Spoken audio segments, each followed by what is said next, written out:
I've been walking this earth for 94 years, and I want to tell you something plain and honest. The secret to lasting this long isn't about what you add to your life. It's about what you finally stop doing. My name is Helena Duarte. I've buried my parents, 2 brothers, my closest friend, and the man I married when I was 22. I've worn black dresses more times than I can count. There was a stretch of years when it felt like all I did was stand beside open graves and pretend I was strong. Somewhere along the way, I started noticing a pattern.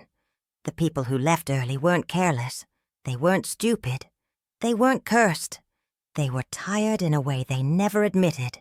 They were holding on to things their bodies and hearts couldn't carry anymore. It felt responsible. It felt necessary. But my body started pushing back.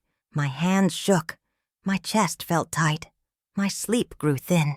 One morning, years ago, I spilled coffee all over the counter because my hands were moving faster than my mind. I just stood there staring at the mess. That's when it hit me. I was treating my own life like an inconvenience. So, I slowed down. Not all at once. Just a little. I sat when I ate. I finished conversations. I let silence stretch without filling it. Nothing dramatic happened, but I started feeling like I was actually living inside my days instead of chasing them. Number 2, I stopped arguing just to be right. Oh, I used to argue. With family, with neighbors, with the radio. If someone said something wrong, I felt it was my duty to correct them. I raised my voice, tightened my jaw, carried those conversations with me long after they ended. You know what that got me? Headaches, a stiff neck, and not a single changed mind. Not one. People hold on to what they believe. Your anger doesn't loosen their grip. It only tightens yours. One afternoon, I caught myself replaying an argument from 3 days earlier while washing dishes. The other person was nowhere near me. But my body was still living inside the fight. That's when I stopped. Now, when someone says something foolish, I let it pass. I protect my quiet like it's something fragile. Because it is. Peace is not weakness. It's survival. Number 3, I stopped sitting still for too long. I'm not talking about exercise. I've never stepped foot in a gym. I'm talking about staying frozen. My husband, bless him, loved his chair, sat in it morning to night, television on, body sinking deeper every year. He said he was resting, but rest turned into rust. He was gone at 72. I move now. I walk to the window, to the mailbox, around the kitchen. I stand when I talk on the phone. I stretch while waiting for water to boil. The body was made to move through life, not watch it pass. If you sit too long, your world gets smaller, and it shrinks. Faster than you think. Number 4, I stopped carrying old hurt like it was proof of loyalty to myself. I held grudges for years, quiet ones, polite ones, a sister who embarrassed me, a friend who didn't show up when I needed her. I told myself I was just being careful. But resentment is heavy.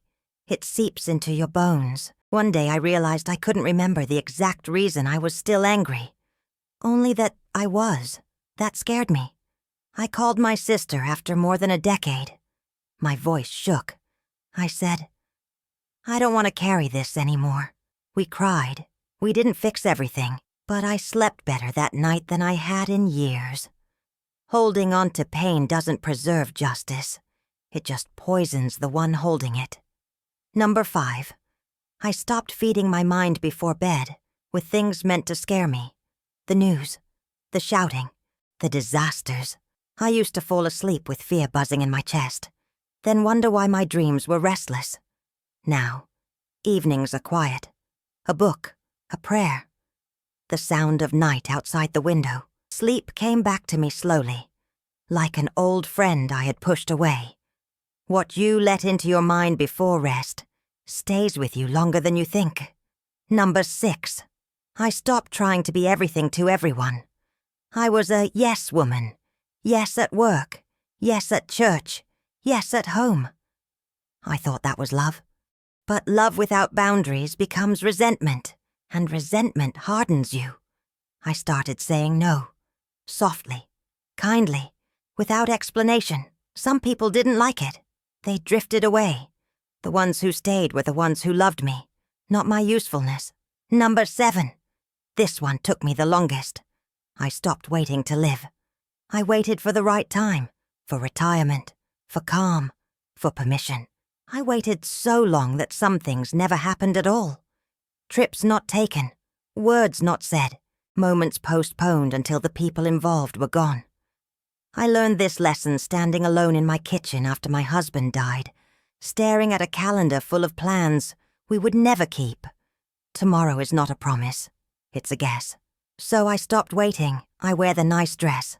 I say the thing. I enjoy the afternoon while it's still here.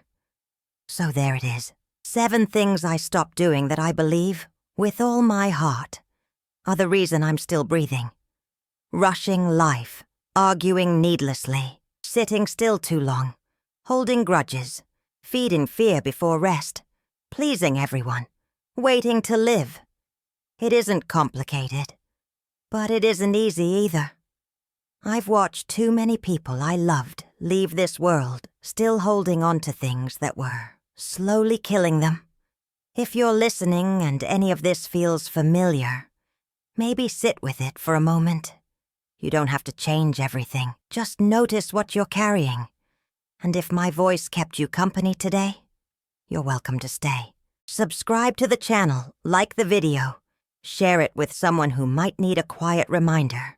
If you feel like it, leave a comment. Tell me what you're learning. Tell me what you're trying to let go of. I may be old, but I still listen.